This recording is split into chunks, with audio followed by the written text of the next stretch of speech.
बिस्मिल्लाहिर्रहमानिर्रहीम, अस्सलाम वालेकुम। इस वीडियो में हम डिस्कस करते हैं सेप्टल हीमाटोमा का टॉपिक।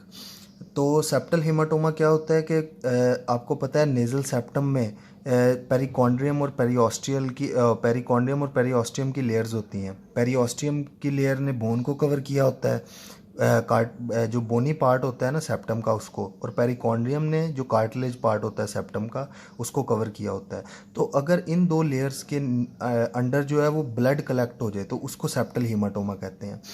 क्यों कलेक्ट हो सकता है? मोस्ट कॉमन कॉज ट्रॉमा है कि कोई फाइट के दौरान या किसी एक्सीडेंट में या किसी ने पंच मारा है तो उसके केस में जो है ना वो सेप्टल हीमाटोमा डेवलप हो जाता है। या सेप्टल सर्जरी में फॉर इंस्टेंस एसएमआर ऑपरेशन हुआ है या सेप्टोप्लास्टी हुई है तो उस केस में भी ये एक पेपर में क्वेश्चन भी ऐसे पूछा जा सकता है कि डीएनएस का ऑपरेट हुआ है, उसके 2-3 दिन बाद पेशेंट आ गया है जो है बाईलैटरल नेज़ल ऑब्स्ट्रक्शन के साथ, आपने एग्जामिनेशन की है तो आपको पता चला है कि दोनों जो नेज़ल कैविटीज़ हैं, दोनों नेज़ल कैविटीज़ में ऐसे करके जो है ना स्मूथ राउंड सी स्वेलिंग सी बनी हुई है, ठीक है। और इसको जब स्वेलिंग को आपने चेक किया है तो ये आपको महसूस हुआ है ये सॉफ्ट सी स्वेलिंग है, अंदर फ्लूइड सा भरा हुआ है, फ्लक्चुएंट है, ठीक है। ये आपने फ्लक्चुएंट का लफ्ज़ याद रखना है। तो आपने पहुंच जाना है कि ये सेप्टल हीमाटोमा है। अगर तो सिनारियों में फीवर नहीं बताया हुआ तो सेप्टल हीमाटोमा है। अगर फीवर का भी जिक्र कर दें वो तो सेप्टल हीमाटोमा में फीवर नहीं होता। फीवर हो जाएगा तो वो फीवर इंडिकेट करता है इन्फेक्शन को, तो फिर वो सेप्टल एब्सेस है। तो कॉजेज़ हम देख रहे थे कि ट्रॉमा हो सकता है, सेप्टल सर्जरी हो सकती है, या ब्लीडिंग डिसऑर्डर। ब्लीडिंग डिसऑर्डर जैसे फॉर इंस्टेंस हीमोफीलिया, ल्यूकीमिया, इनमें ब्लीडिंग टेंडेंसी ज़्यादा होती है तो उस वजह से सेप्टल हीमाटोमा डेवलप कर सकता है। पर ज़्यादा कॉमन कॉजेज़ जो है ना वो ट्रॉमा और सेप्टल सर्जरी ही हैं।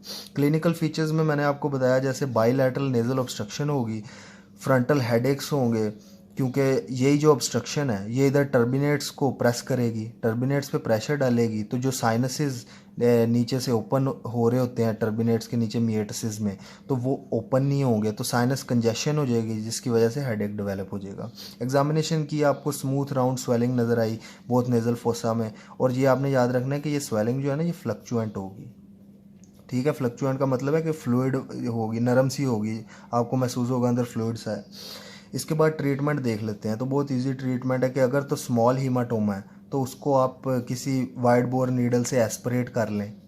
अगर लार्ज हीमाटोमा है तो उसकी इंसिजन ड्रेनेज कर दें, और इंसिजन ड्रेनेज के बाद नेज़ल पैकिंग कर दें, और कोई सेकेंडरी इन्फेक्शन ना हो जाए उसका तो उसके लिए सिस्टेमिक एंटीबायोटिक्स भी दे दें। इसके बाद देख लेते हैं कि सेप्टल हीमाटोमा की कॉम्प्लिकेशंस क्या हो सकती हैं। तो दो ही कॉम्प्लिकेशंस हैं। अगर तो सेप्टल हीमाटोमा का सेकेंडरी इन्फेक्शन हो जाएगा तो उससे सेप्टल एब्सेस बन जाएगा, पस कलेक्शन हो जाएगी नेज़ल सेप्टम में। और दूसरा है कि थिकंड सेप्टम। ये एक जब डीएनएस मैंने आपको डीएनएस का टॉपिक पढ़ाया था तो बताया था कि एक टाइप होती है डीएनएस की थिकंड सेप्टम, वो ये हीमाटोमा की वजह से डेवलप हो जाती है। तो ये इंपॉर्टेंट टॉपिक है, इसमें से एससीक्यू बन जाता होता है तो इसको ज़रा ध्यान से करें। तो अब दूसरा टॉपिक देखते हैं सेप्टल एब्सेस का।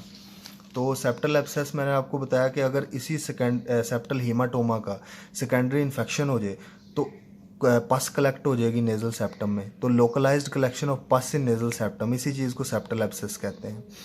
कॉजेज़ मैंने आपको बताई कि सेप्टल हीमाटोमा का इन्फेक्शन हो सकता है सेकेंडरी, या फ्रंकल ऑफ नोज़। फ्रंकल नोज़ क्या होता है कि जो वेस्टिबुलर रीजन है नोज़ का उसमें जो हेयर फॉलिकल्स हैं उनका स्टाफोरियस इन्फेक्शन हो जाए तो वो होता है फ्रंकल। तो फ्रंकल के बाद भी हो सकता है कि वो सेप्टम को इन्वेड कर दे और सेप्टम का इन्फेक्शन होकर पस कलेक्ट हो जाए, या किसी भी एक्यूट इन्फेक्शन जैसे टाइफाइड है या मीज़ल्स है तो इनमें भी जो है ना सेप्टल एब्सेस डेवलप कर सकता है, क्योंकि ये इन्फेक्शन जनरल बॉडी का होता है, कहीं भी इधर जो है ना वो फैल सकता है, तो फिर इन्फेक्शन की वजह से पस कलेक्ट हो जाएगी। क्लिनिकल फीचर्स क्या हैं? बाईलैटरल नेज़ल ऑब्स्ट्रक्शन होगी, बहुत ही पेनफुल और टेंडर, ये इसमें पेनफुल स्वेलिंग होती है। एक ये बात आपने याद रखनी है, सेप्टल हीमाटोमा में भी पेन होती है पर वो इतनी हाई ग्रेड नहीं होती, लो ग्रेड होती है। लेकिन सेप्टल एब्सेस में बहुत शदीद दर्द होगा पेशेंट को, और ये हाई ग्रेड फीवर होगा। ये हाई ग्रेड फीवर का पॉइंट आपने नहीं भूलना। ये सिनारियों में भी आएगा कि डीएनएस ऑपरेट के बाद 2 से 3 दिन बाद बंदा आया है और वो उसको बाईलैटरल नेज़ल ऑब्स्ट्रक्शन है, और जब आपने एग्ज़ामिनेशन किया तो स्मूथ बायलैटरल स्वेलिंग है और वो फेब्राइल भी है, यानी उसको फीवर भी है। तो ये फीवर के पॉइंट से आपने अंदाज़ा लगाना है कि ये सेप्टल एब्सेस है। और इसके अलावा हेडेक भी होगा। एग्ज़ामिनेशन करेंगे तो स्मूथ बायलैटरल स्वेलिंग होगी सेप्टम की। इसके बाद जो सब मैंडिबुलर लिम्फ नोड्स होते हैं वो भी इनलार्ज्ड होंगे और टेंडर होंगे। इसके बाद ट्रीटमेंट देख लेते हैं। तो सेप्टल एब्सेस को आपने जितनी जल्दी हो सके उतनी जल्दी उसको इंसाइज करके जो है ना ड्रेन कर देना है। इंसिजन ड्रेनेज इसकी ट्रीटमेंट है और सिस्टेमिक एंटीबायोटिक्स देंगे इन्फेक्शन को कंट्रोल करने के लिए। कॉम्प्लिकेशंस देख लें तो कॉम्प्लिकेशंस में जो सेप्टल अब इन्फेक्शन हो रहा है सेप्टल एब्सेस में, तो पस इकट्ठी हुई है। तो पस इकट्ठा होने से जो है ना कार्टिलेज, जो सेप्टल कार्टिलेज है उसकी निक्रोसिस होना शुरू हो जाती है। अब कार्टिलेज जो है वो उसकी निक्रोसिस हो रही है तो नोज का जो डोर्सम है ना वो डिप्रेस कर जाएगा, ऐसे डिप्रेस हो जाएगा। तो सैडल नोज डिफॉर्मिटी हो सकती है ये सेप्टल कार्टिलेज की निक्रोसिस की वजह से। इस सैडल नोज डिफॉर्मिटी को करेक्ट करने के लिए जो है ना फिर ऑगमेंटेशन राइनोप्लास्टी करते हैं। ठीक है, जो एक्सटर्नल नोज़ की वीडियो थी उसमें मैंने आपको जब ये नेज़ल डिफॉर्मिटीज़ के बारे में बताया था तो ये आपको ऑगमेंटेशन राइनोप्लास्टी का पढ़ाया था।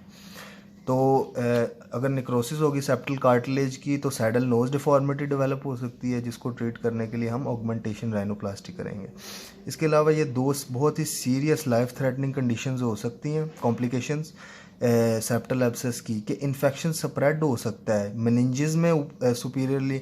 अगर मेनिंजेस में स्प्रेड होगा तो मेनिंजाइटिस कर देगा और जो पोस्टीरियरली पीछे कवर्नस साइनस में भी जा सकता है और कवर्नस साइनस थ्रोम्बोसिस कर सकता है। ये दोनों फेटल कंडीशंस हैं, इनकी वजह से डेथ भी हो सकती है। तो 3 कॉम्प्लिकेशंस आपने याद रखनी है, necrosis of septal cartilage, meningitis और कवर्नस साइनस थ्रोम्बोसिस।